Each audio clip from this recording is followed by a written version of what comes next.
Thank you, Mr. Chairman. And Admiral, thank you for your decades of service. I remember your testimony last year. You've been nothing but consistent talking about speed and agility. I hope in retirement you'll find a way to continue to nudge us toward that goal. I've got a question to follow up on a couple of questions we've already had today.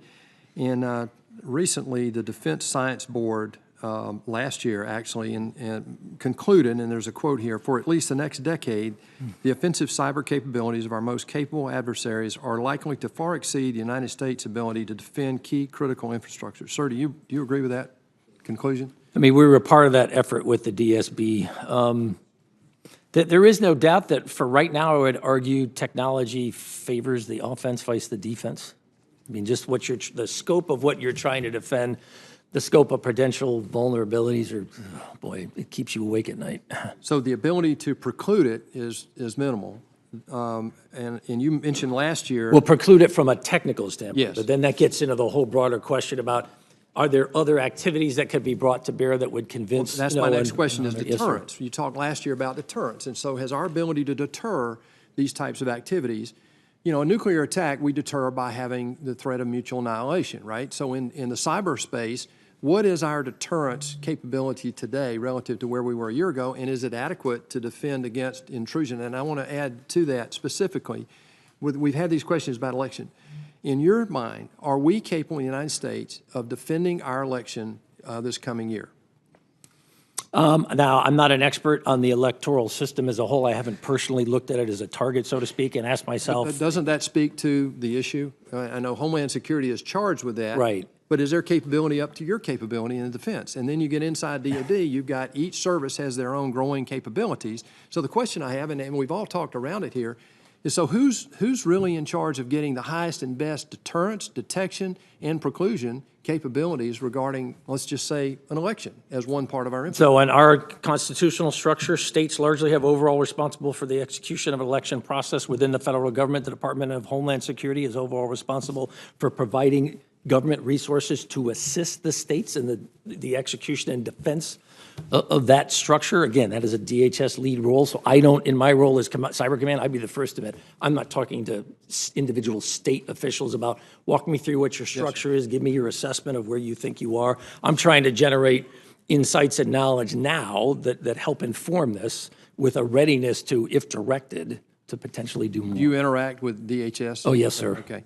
Second thing, following up on the deterrence capability, what are the menu of options that you and the Department of Defense can give the president should he so choose to respond to these cyber attacks? If we have a deterrent, then the question is there a like response, similar response, and what are the menus, what's included in the menu for the president? So the first point I would make is, number one, merely because someone comes at us in cyber doesn't mean we should automatically default to, well, we have just to respond in kind. I have always urged we need to think more broadly, look at the full range of levers and capabilities as a nation that we Have enjoy. we ever responded in kind? Oh, there are certain specific steps that have been taken over the course of the last couple of years. You can have an argument about whether they're sufficient or not, but there have been some specific steps taken. And again, I'd rather not get into that. I understand that, and I wouldn't ask that in an open hearing, but it's pretty obvious to me as one senator sitting here that the diplomatic efforts here are failing, that the activity is really one-sided. Right, we're not where we need to be or where we want to be. I don't think there should be any Now I doubt. want to talk about what can we do about it, and that is to go back to speed and agility. We're going to be about 1.8 million cyber warriors short over the next 5 years.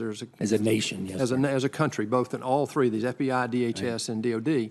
So the question is, we're not going to win that war against China, for example, in terms of the ability to put cyber warriors in the field. The question is where does technology like artificial intelligence come to bear, and where are we climbing that hill in terms of if this were a trigger puller, we'd stand up a number of soldiers against their soldiers and all that. That's a historical, that's the last war. The future war may be, you know, who's got the best minds focused on artificial intelligence, robotics, et cetera, et cetera.